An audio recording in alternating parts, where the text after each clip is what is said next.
Assalamualaikum warahmatullahi wabarakatuh. Perkenalkan, nama saya Tiara Pramudita Widianingrum dengan NIM 130261911 dari kelas pendidikan Fisika B 2019 akan melakukan simulasi Faraday pada KD kelas 12 induksi elektromagnetik. Pertama-tama, kita cari simulasi virtual induksi elektromagnetik.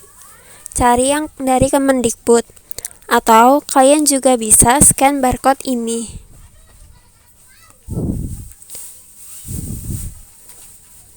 Jika sudah, maka tampilannya akan terlihat seperti ini. Lab Maya Induksi Elektromagnetik mensimulasikan bagaimana pengaruh medan magnet terhadap timbulnya arus listrik pada lilitan.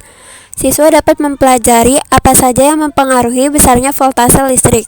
Siswa membuat percobaan dengan memvariasikan tiap-tiap parameter dan mengamati apa efeknya terhadap arus listrik yang ditimbulkan. Setelah itu, mengklik lakukan percobaan sekarang.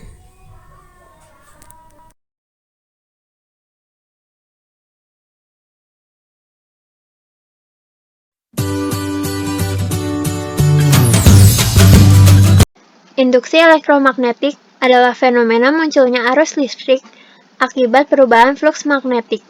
Arus listrik tersebut muncul saat magnet digerakkan dalam sebuah kumparan. Konsep induksi elektromagnetik didasarkan pada penemuan Michael Faraday dan Joseph Henry pada tahun 1831. Perubahan medan magnetik menghasilkan beda potensial yang disebut gaya gerak listrik induksi atau GGL induksi. Dan arus listrik yang ditimbulkannya disebut arus listrik induksi. Di sini ada galvanometer untuk mengukur arus listrik yang relatif kecil. Dan di sini ada magnet, ini kutub selatan dan ini kutub utara. Dan di sini ada kumparan, ini ada kabel penghubung ke galvanometer. Pertama-tama, kita masukkan magnet kutub selatan ke dalam kumparan. Apa yang akan terjadi? Jarumnya menyimpang ke kanan. Artinya, saat kutub selatan dimasukkan, maka ada arus listrik ditandai dengan jarum galvanometer menyimpang ke kanan. Saat dikeluarkan pun, ada arusnya dengan arah yang berbeda, karena jarumnya menyimpang ke arah kiri. Tetapi, ketika magnet masuk ke dalam kumparan, terus diam di dalam kumparan, jarum galvanometer tidak bergerak. Artinya tidak ada arus listrik yang mengalir. Kemudian, bagaimana kalau kita pindah kutubnya? Sekarang, jika kutub utara dimasukkan ke dalam kumparan, maka jarum menyimpang ke arah kiri, dan saat dikeluarkan pun, jarum menyimpang ke arah kanan.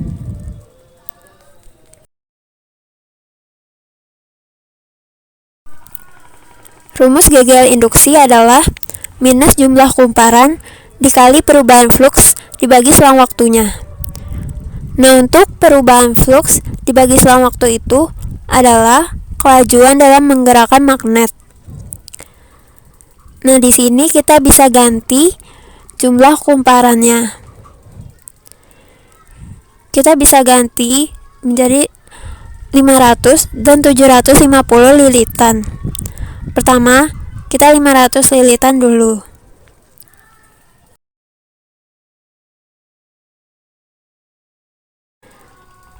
Lalu kita ganti ke 750.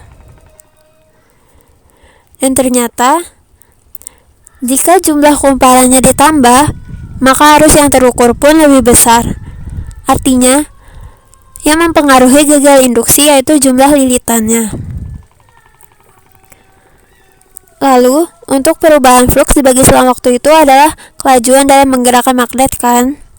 Kita bisa buktikan dengan mengubah pergerakan magnetnya ya. Kita bisa ubah menjadi lebih besar. Bisa dilihat di sini bahwa semakin besar pergerakan magnetnya, maka simpangan jarum galvanometernya pun semakin besar. Artinya, semakin besar arus listrik yang terukur di galvanometernya.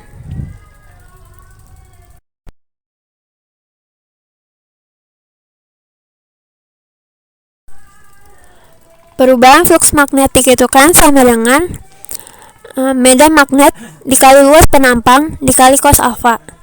Artinya, medan magnet dan luas penampang itu mempengaruhi gagal induksi.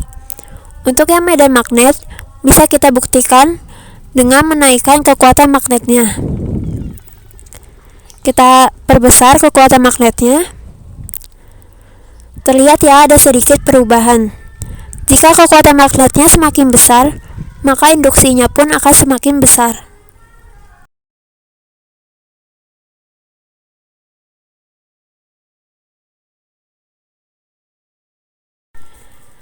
Dari simulasi virtual induksi elektromagnetik, bisa kita simpulkan bahwa faktor-faktor yang mempengaruhi gagal induksi adalah jumlah kumparan, kelajuan dalam menggerakkan magnet, dan medan magnetnya.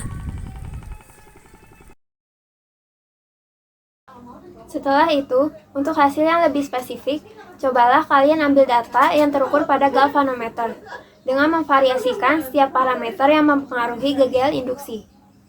Dan berilah analisis dan kesimpulan Anda terkait data yang kalian ambil.